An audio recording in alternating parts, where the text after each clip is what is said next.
এই ভোগ কিন্তু আমি সহজে পাই। মন খারাপ হয়ে গেছিলো, কালকে রাস পূর্ণিমার দিন ছিল, কিন্তু একটা কেউ প্রসাদ দেয়নি। তো আমার মার কিছু ট্রিটমেন্ট বাকি ছিল, তো হসপিটাল বাড়ি করতে হয়েছিল।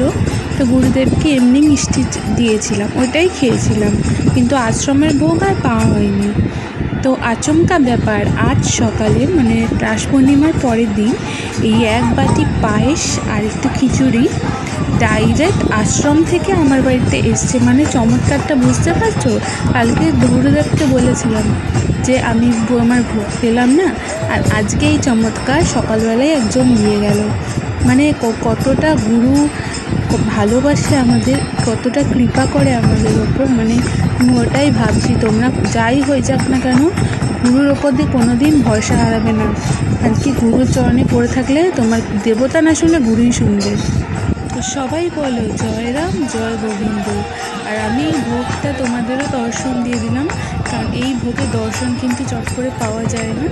আশ্রম যেহেতু যেতে পারিনি, গুরুদেবের কৃপায় বাড়িতেই ভোগ পেয়ে গেছি।